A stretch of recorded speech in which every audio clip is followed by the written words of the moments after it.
we've got 4 potential courses of action that we're working through, and I just want to kind of let you know what we're thinking. All right, so the first one is a refurbish and reutilize. So the building itself can be repaired and brought back to life. It does have a historical nature to it. Under this course of action, there's really no impacts to what we currently have. It would leave the community gardens intact. It would leave the soccer fields and that facility intact as it is. So it's something that we're seriously looking at consideration, but part of the things that we're seeing right now is that the price of lumber is going through the roof. This next one, I call it the demolish and develop, right?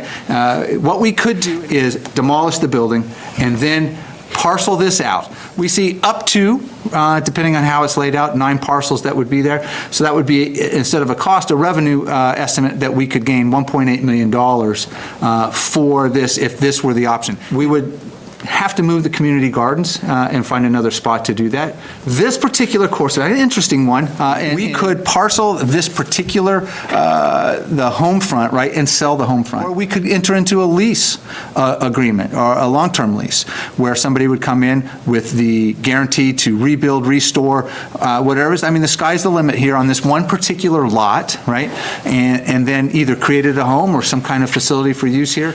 So the gain for the town under this particular is on the revenue side, around $350,000, and then probably around, what was it, $4,000, $8,000 potentially on whatever they build there, whatever the value is, but in annual taxes from that one. Course of action 3, next one, leaves all of that, community gardens, everything in place as town-owned property, but cuts out a home lot, right, a site lot specific around this one for somebody either to purchase or to lease, whatever is most advantageous. This last one says that we cut the losses and not have to maintain it, but we create a park. But it's just some of the things that we're thinking. In this one, community gardens and that field retain and stay in the property of the town. I don't think that I would vote to put any money into that building. And I don't think I would vote to do anything to move that garden. So the eventual outcome that I see would be a mix of some of these options. We could RFP and see who wants to develop what, and then we could accept one of their proposals or reject them all if none of them are good. Or we could do the low-cost option, just demolish it. $10,000, done.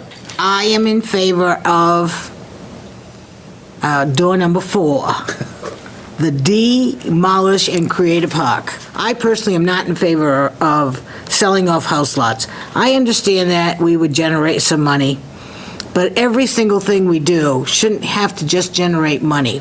I'd like to see us do something for the community. I'll be honest, it breaks my heart to remove the building. I live in that area, I walk by it, because I just love anything with history. So what I would suggest is that if we did, that there is some kind of placard, some kind of monument there that speaks to the history of it. You have all those soccer fields back there. I'm a soccer mom, so I'm back there all the time. I'm all about, that feeling of community, and I think that to me is a great use of the building. And I think that we can all get what we want if we're looking at an RFP that generates revenue that we can then locally put back into beautification of a park or a town in the community gardens. To me, like, people might look at this from afar and say, like, well, they're wasting their time talking about this property and this farmhouse. Well, no, we're not. We're not. This is a big, sizable piece of land. The town already made a huge investment in it. There was an opportunity cost with that money that we spent 20 years ago that we're never going to get back. Now's a chance for us to actually make that right, I think.